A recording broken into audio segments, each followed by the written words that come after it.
My definition of leadership is I want to say you want to kind of lead in the forefront. Like you want to be that example, that teacher, that coach. That separates the leaders from the bosses, if you will. Like a boss will mainly they won't have the experiences, I guess, of the people. You want to have those same experiences of the people. And if I haven't done that experience, we're gonna do it together. You know, you get dirty with your people, do what you need to do with your people, they will respect you more as a leader. But who am I to ask anybody to do a task or expect anybody to do a task that I haven't put myself through? Yeah. It was kind of formed through my eyes a little bit. Growing up, having jobs like little loose end jobs, maybe, especially in like minimum wage jobs, I guess you could say.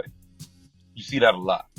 You know what I'm saying? They kind of get those people who just come in, make minimum wage, do the dirty jobs, not necessarily have the I guess you would say the people skills to deal with those type of people, or they may not have done the job themselves because they look at themselves as okay, I'm the manager, I'm the supervisor, I have way more important things to do than the you're just supposed to do what you're told technically type of atmosphere.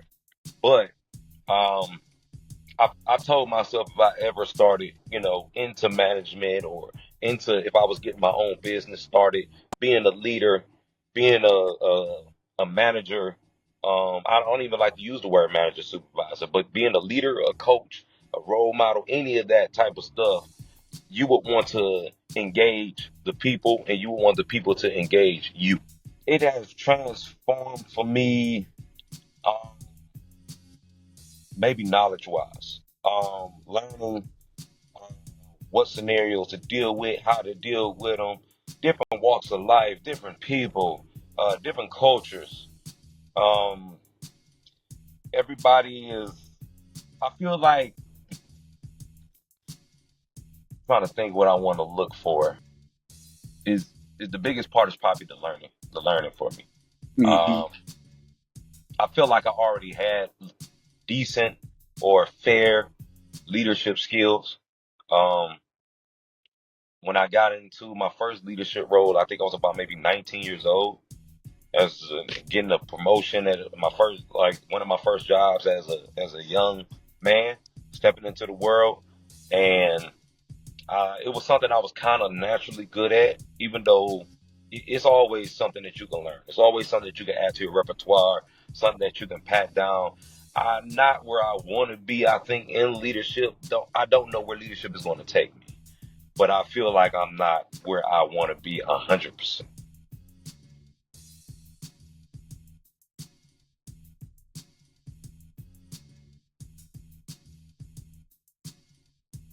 Um, my leadership style is my leadership style. I gear my leadership style 100%. I guess the foundation and the core of it is um, building others, building their capabilities, building, um, letting them have that voice, letting them be heard, letting them, kind of get their feet wet and to, kind of experience things for them for when it's time for them to be leaders.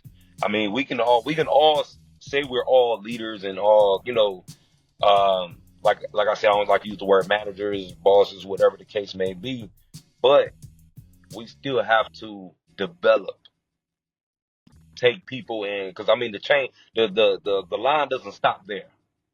You know what I'm saying? The chain doesn't stop there. You don't want to break the chain. So to continue the chain to be strong and you add links to that chain, you build up the next person that you see under you. They don't even have to necessarily be the next one that you see. You build everybody. You build your whole team. You want your team to be capable. You know what I'm saying? You don't want a handy capable team. You want your team to be capable. Love You it. want them to if you have the more capable your team is, you'll never be stuck. I don't have a vacancy for anything because my team knows everything.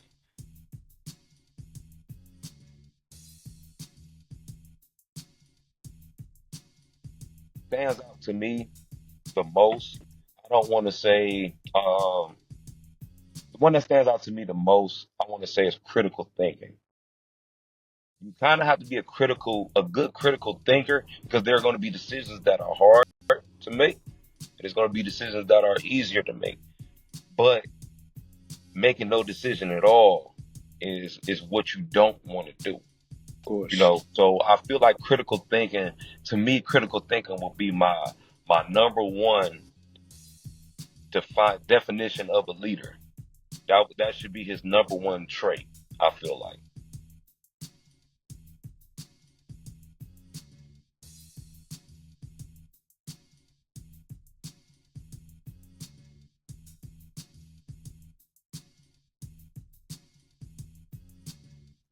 Um, well, that's for it, but I don't have one single role model. It's a couple people that stood out to me growing up in my life.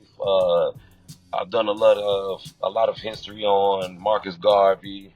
Malcolm X is another one I have studied a lot. I've also studied Frederick Douglass. He's another one that I've read up on a lot. But I can honestly say I have many that I read, many I look at, many I research, documentaries and stuff that I look at from people of the past, um, from the past culture, I guess you would say. But what stood out to me, and that's my style of learning and my style of getting role models. Bruce Lee said something very important to me. Take what is useful to you and you discard the rest. So I may take something from this person, but I don't need the rest of that. And I learned something from that person. I learned something from you. I learned something from her.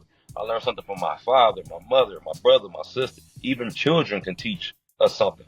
So you take little characteristics and little small things and you build them onto what your foundation already is, and you expand that.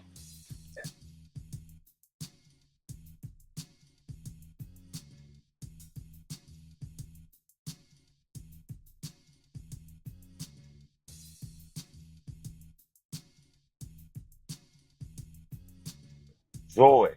Hmm. I don't know. My biggest joy as a leader, I love to teach. And I kind of gravitate toward those who are hungry to learn. Um, I've always been I guess, a decent teacher.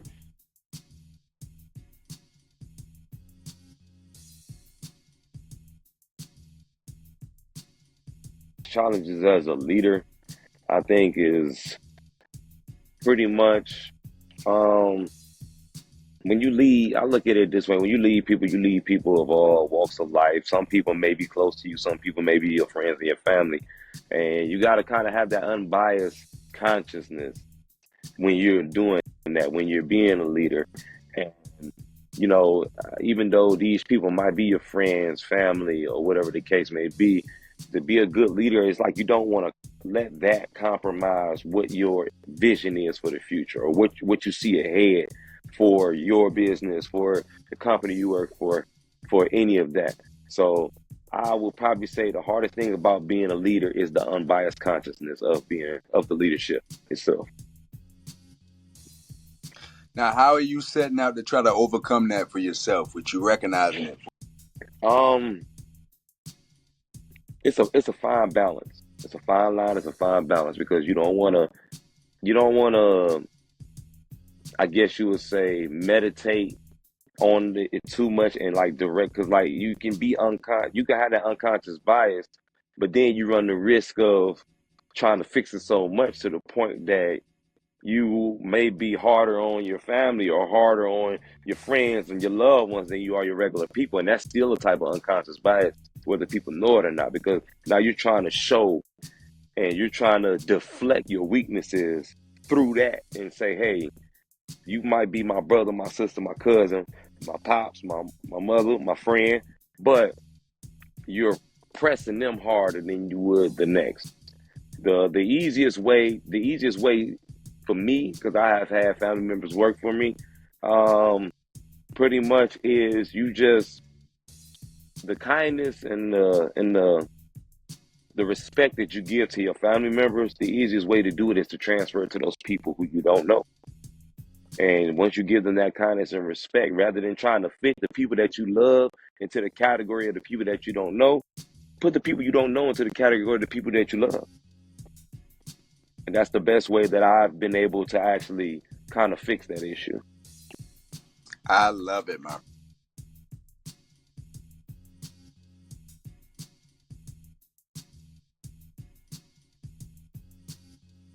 Um, if you want to build your own personal brand for your own legacy, the advice that I have for anybody who's just starting out is, I mean, be a sponge, absorb, be open, be accepting. And, everybody wants to run everything differently. You don't necessarily have to run it like how you see whoever your mentor is, whoever your childhood hero is. You don't have to run your business like that. You don't have to run, your empire like that, but the people who are working for you under that, they're going to be probably your greatest asset. You don't have to do everything they say, but listen to them. You know what I'm saying? And once you listen to them, get their feedback, take it into account. It might not be exactly what you can do, but you may be able to do something similar to it and make it worth their while and worth your while at the same time. And also, I will probably say, um, besides being open and listening to your people, I would say be accepting to make mistakes. A lot of people don't take risks because they're scared of making the mistake. And Michael Jordan said, "You don't know how to win until you lose, man. You gotta fail first." And I think that's what a lot of people, they might start a business and they fail once and then they don't continue, or they on the way down to failing and they just pull out the white towel and throw the towel in, or wave the flag. Hey, I'm finished. Hey, I've been trying this, and they don't let the whole situation play out. But when you go back to start that business again, hey, I never learned anything because at the end of the day, I never let that situation play out. So now I might feel a whole nother way, or I might feel exactly the same way I did. So you just got to take those as like learning experiences, and those failures aren't failures; they're lessons. You know what I'm saying? Take those lessons and use them to your advantage. That's about it.